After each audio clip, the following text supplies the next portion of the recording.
စစ်ပြေတွေအပိုင်းပိုင်းယူထားတဲ့တရုတ်ပြည်ဘယ်လိုလုပ်ပြီးတော့ကြီးပွားသွားခဲ့တာလဲ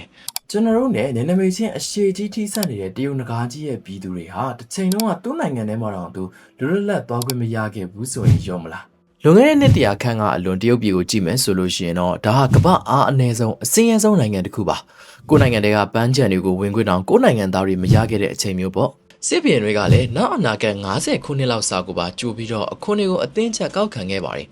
်ဒါပေမဲ့အခုချိန်ကိုကြည့်လိုက်ပါဦးတရုတ်ပြည်ကကမ္ဘာဒုတိယအကြီးဆုံးစီးပွားရေးအင်အားစုအာကာသပညာနဲ့ AI နည်းပညာတွေမှာဦးဆောင်နေတဲ့နိုင်ငံတစ်ခုဖြစ်နေပါပြီ။ဒါဆိုရင်ဒီကြားထဲမှာဘာတွေဖြစ်ခဲ့တာလဲ။ဒီနေ့ဗီဒီယိုမှာအားလုံးကိုကျွန်တော်အသေးစိတ်ပြောပြသွားပါမယ်။ဇလန်းကို1912ခုနှစ်ကနေစပြီးတော့ကြည့်လိုက်ရအောင်ပါ။268နှစ်ကြာအုပ်ချုပ်ခဲ့တဲ့တရုတ်နိုင်ငံရဲ့နောက်ဆုံးဘုရင်မင်းဆက်ဖြစ်တဲ့ချင်းမင်းဆက်ဟာ1912ခုနှစ်မှာပြိုလဲသွားခဲ့ပါတယ်။ဘိုးအစိုးရကအားနည်းလွန်းတာကြောင့်စစ်ဘရင်တွေဟာကိုပိုင်နယ်မြေတွေအပိုင်းပိုင်းခွဲဝေလိုက်ပြီးတော့သူတို့ရဲ့နယ်မြေမှာကိုပိုင်စစ်တပ်တွေတီထောင်ပြီးတော့တီချမင်းမှုကြပါတော့တယ်။ဒါဟာ1916ခုနှစ်ကနေပြီးတော့1928ခုနှစ်ကြာမြင့်ခဲ့ပါတယ်။စချန်ပြည်နယ်မှာစားနဲ့စက်ကူတင်ပို့တဲ့ကုန်စည်တွေကိုရန်စီချန်မြစ်ဘက်ကနေပြီးတော့ရှန်ဟိုင်းအထိပို့တဲ့လမ်းတစ်လျှောက်မှာစစ်ဘရင်12ဦးကအခွန်ကိတ်28ခုချထားပြီးတော့ကောက်ခံခဲ့ကြပါတယ်။အဓိပ္ပာယ်ကလန်ဒလန်ထဲမှာစစ်ဘရင်17ယောက်ကအခွန်ကိတ်28ခုဖွင့်ပြီးတော့ပြည်သူတွေစီကအခွန်ကောက်ခံခဲ့တာပါ။ဒါကြောင့်ပဲတရုတ်ပြည်ဟာမွဲပြာကျသွားပါတော့တယ်။ကုန်တန်ဖိုး160ရာခိုင်နှုန်းကိုအခွန်အဖြစ်ပေးဆောင်ရတာပါ။ဆိုလိုတာကကုန်တစ်ခုရဲ့တန်ဖိုးကဒေါ်လာ100ရှိရင်အခွန်အတွက်နဲ့ဒေါ်လာ160ပေးလိုက်ရတဲ့တဘောပါပဲ။ဒါအပြင်မမွေးဖွားရသေးတဲ့သားသမီးတွေအတွက်ပါအနာဂတ်အခွန်တွေကိုကြိုကောက်ခံခဲ့ကြပါတယ်။စက်ချန်ဒေတာကစစ်ဘရင်တချို့ဆိုရင်ငွေရှားပါလာတဲ့အခါလေသမားတွေစီကနေပြီးတော့မြေကုန်ကို10နှစ်20နှစ်စာကြိုတင်ကောက်ယူပစ်ပါတယ်။ဒါဟာအလွန်အကျွံကောက်ခံမှုရဲ့တင်ကေတာအဖြစ်ကြကြပြန့်ပြန့်ပြောစမှတ်ပြုခဲ့ကြပါတယ်။စစ်ဘရင်တွေရဲ့တပ်သားအရေးအတွက်ဟာလည်း1916ခုနှစ်မှာ9သိန်းကနေ1922မှာ3ဆဖြစ်လာပြီးတော့1924မှာထပ်ပြီးတော့အဲ့ဒါကို3ဆတိုးသွားပါတယ်။ဒီစစ်သားတွေကိုကျွေးမဖို့အတွက်အခွန်ကိုဆက်နိုင်တိုးမြင့်ကောက်ယူနေခဲ့ရတာပဲဖြစ်ပါတယ်။ဒါတွေမကသေးပါဘူး။ပြည်သိမ်းပြင်သစ်ဂျပန်ဂျာမနီရုရှားစတဲ့နိုင်ငံတွေကလည်းရှန်ဟိုင်းပေကျင်းနဲ့ဟောင်ကောင်တို့မှာအထူးအခွင့်အရေးနယ်မြေတွေကိုထူထောင်ခဲ့ကြပါသေးတယ်။ရှန်ဟိုင်းပန်းချံဆိုင်ဘုတ်နဲ့အမှန်တရားဒါအပြင်တမိုင်းဝင်အနေခံခဲ့ရတဲ့စိုင်းဘုတ်တစ်ခုလည်းရှိပါသေးတယ်။ဒါကတော့ရှန်ဟိုင်းအခြေချရပ်ကွက်တစ်ခုမှာရှိတဲ့ဟွမ်ဖူလို့ခေါ်တဲ့ပန်းချံရဲ့စီကံကတ်ထားတဲ့နေရာကနေပြီးတော့စတင်တာပါ။အဲ့ဒီမှာတော့တရုတ်ပြည်သားတွေဝင်ခွင့်မရှိကြောင်းကလေးထိန်ငှားရမ်းထားတဲ့သူတွေနဲ့တရုတ်ပြည်သူပြည်သားတွေဝင်ခွင့်မရှိကြောင်းတကယ်လို့ကလေးထိန်အနေနဲ့လိုက်ပါလာရင်တော့ဝင်ခွင့်ရှိပြီးတော့ဒါအပြင်တရုတ်လူမျိုးတွေနဲ့အတူခွေးများပါဝင်ခွင့်မရှိကြောင်းဒီလိုမျိုးစီကံသတ်မှတ်ချက်တွေရှိခဲ့တယ်လို့ဆိုပါတယ်။အမိုင်းပညာရှင်တွေရဲ့ပြန်လည်ရှင်းပြချက်တွေအရဒီလိုအတိအကျဖော်ပြထားတာမျိုးတွေမရှိဘူးလို့တော့ဆိုပါတယ်။ဒါအပြင်ဆိုတာကကိုယ်နိုင်ငံသားကိုမြေပေါ်မှာပန်းချံဝင်ပိတ်ပင်ခံရတဲ့အဆက်တကွဲခန်းစားချက်ကတော့တကယ်ကိုသမိုင်းမှန်ပါပဲ။ဒီကနေစာကြည့်လို့တရုတ်ပြည်ကိုအာရှရဲ့လူမမာကြီးလို့ကဘာကခေါ်ဝေါ်ကြပါတော့တယ်။နောက်ပိုင်းမှာတော့ချန်ကေရှိတ်ဦးဆောင်တဲ့ကွန်မန်ဒါပါတီကစစ်ဘရင်တွေကိုတူးကျနှိမ်နှင်းပြီးတော့1928ခုနှစ်မှာတရုတ်ပြည်ကိုပြန်လည်ပေါင်းစည်းနိုင်ခဲ့ပါတယ်။ဒါပေမဲ့မကြပါဘူး။ဒုတိယတရုတ်ဂျပန်စစ်ပွဲ1939-1945ကြောင့်တရုတ်ပြည်သူ14တန်းကျော်လောက်သေဆုံးခဲ့ရပါတယ်။အဲဒီနောက်ဆက်ဖြစ်လာတဲ့တရုတ်ပြည်တွင်းစစ်1945-1949မှာတော့မော်စီတုံးဦးဆောင်တဲ့ကွန်မြူနစ်ပါတီကအနိုင်ရရှိသွားပြီးတော့1949ခုနှစ်အောက်တိုဘာလ1ရက်နေ့မှာတော့တရုတ်ပြည်သူသမ္မတနိုင်ငံအနေနဲ့စတင်ခဲ့ပါတယ်။အံ့ဩစရာကောင်းတာကမော်စီတုံးခေတ်မှာခက်ခဲကြမ်းတမ်းတဲ့အရာတွေထပ်ပြီးတော့ပေါ်လာတာပါ။မော်စီတုံးဟာတကယ်ကိုထူးချွန်ပြောင်မြောက်တဲ့တော်လိုင်းသမားမှန်ပေမဲ့စီးပွားရေးနဲ့ပတ်သက်လာရင်တော့9တန်းကလေးထထောင်ဆိုးပါတယ်။ရန်သူလေးမျိုးကိုတိုက်ဖြတ်ရေးလို့ကြေညာပြီးတော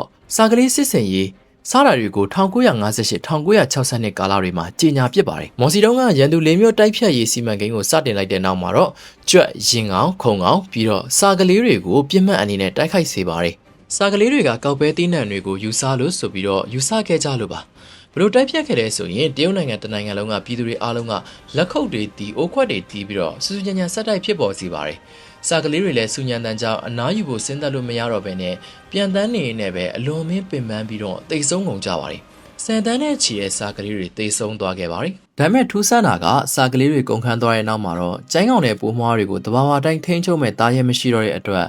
ပိုးမွားတွေအလွန်မင်းတိုးပွားလာပါတော့တယ်။ဒီပိုးပေးကြောင်ကောက်ပဲတိနှံတွေပျက်စီးသွားရပြီးတော့ဒါဟာသမိုင်းမှာအကြီးဆုံးငတ်မွတ်ခေါင်းပါမှုကိုဖြစ်ပွားစေခဲ့တဲ့လူတန်း30ကနေ45တန်းကြာတည်ဆုံးခဲ့ရတဲ့ဖြစ်ရကြီးပဲဖြစ်ပါတယ်။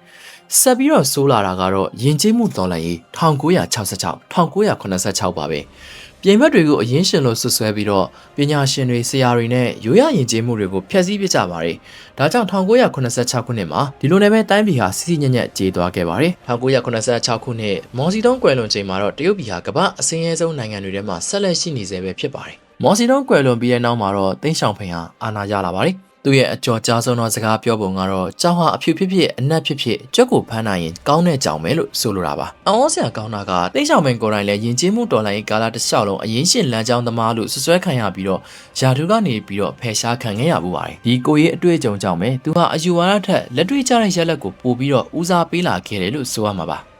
။အဲဒီနောက်မှာတော့ပြည်ပြင်ပြောင်းလဲမှုတွေနဲ့တကားဖွင့်ရေးမူဝါဒကိုစတင်လိုက်ပါတော့တယ်။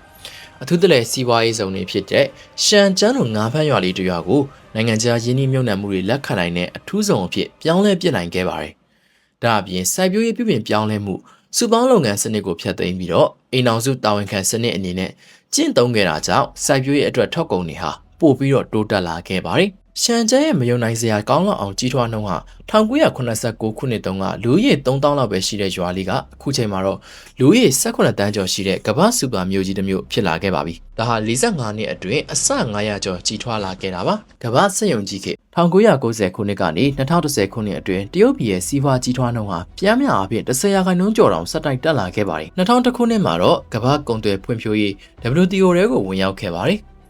Made in China ရဲ့လွှမ်းမိုးမှုဟာ2000ပြည့်နှစ်အလွန်မှာတရုတ်ပြည်ကကမ္ဘာကစားစရာထုတ်လုပ်မှုရဲ့80%ကျော်ကိုထုတ်လုပ်နိုင်လာပါတယ်။ခရစ်စမတ်အလားစင်ပစ္စည်းရဲ့80%ကျော်ဆိုရင်တရုတ်မြို့လေးတစ်မြို့ဖြစ်တဲ့အီဝူတစ်မြို့တဲကနေပြီးတော့တင်ပို့တာပါ။ဒါအပြင်ကမ္ဘာဘဏ်ရဲ့စာရင်းအရ1980ကနေ2010အတွင်းလူသန်း800ကျော်လောက်ကိုစင်းရဲမွေးတင်မှုကနေလွတ်မြောက်စေခဲ့တာဟာလူသားသမိုင်းမှာအများဆုံးစင်းရဲမှုလျှော့ချခြင်းဖြစ်တဲ့ဆိုပြီးတော့တရုတ်နိုင်ငံကိုသတ်မှတ်ခဲ့ကြပါတယ်။ခုချိန်မှာတရုတ်ပြည်ဟာကြီးမားတဲ့အင်အားစုအနေအထားဖြစ်နေပါပြီ။စီးပွားရေးအင်အားသာမကနည်းပညာအင်အားနဲ့နိုင်ငံရေးအင်အားပါကြီးထွားနေပါပြီ။ကမ္ဘာဒုတိယအကြီးဆုံးစီးပွားရေးအင်အားစုဖြစ်ပြီးတော့ဝယ်ယူနိုင်စွမ်းနဲ့အညီအမျှတွက်ချက်ရင်အမေရိကန်ကိုတောင်ကျော်လွန်နေပါပြီ။နည်းပညာမှာလည်းအမေရိကန်တွေတောင်တုံ့လှုပ်ရတဲ့ 5G ကွန်ရက် AI ဖွံ့ဖြိုးတိုးတက်မှုနဲ့အာကာသစခန်းတွေကိုပိုင်ဆိုင်ထားပါပြီ။ကမ္ဘာကုန်ထုတ်လုပ်မှုရဲ့30%ကိုတောင်တေချာလေးချုပ်ကင်ထားနိုင်ပါပြီ။ဒီဗီဒီယိုထဲမှာသင်ခန်းစာယူစရာကတော့အယူဝါဒထက်လက်တွေ့ကျမှုကိုဦးစားပေးခြင်းနဲ့တိတ်ဆောင်ဖင်းရဲ့ကြောင်ပုံမြင်မဲ့ဖြစ်ပါတယ်။တိုင်းပြည်ကိုတိုးတက်စေခဲ့တာကတော့လက်တွေ့ကျတဲ့တကားဖွင့်မှုဝါဒနဲ့အခြေခံအစအုံနဲ့ပညာရေးမှာရေရှည်ရင်းနှီးမြှုပ်နှံခဲ့တာတွေကြောင့်ပဲဖြစ်ပါတယ်။စစ်ဘီယန်တွေရဲ့အခွန်28ကြိမ်ကောက်ခံခဲ့တဲ့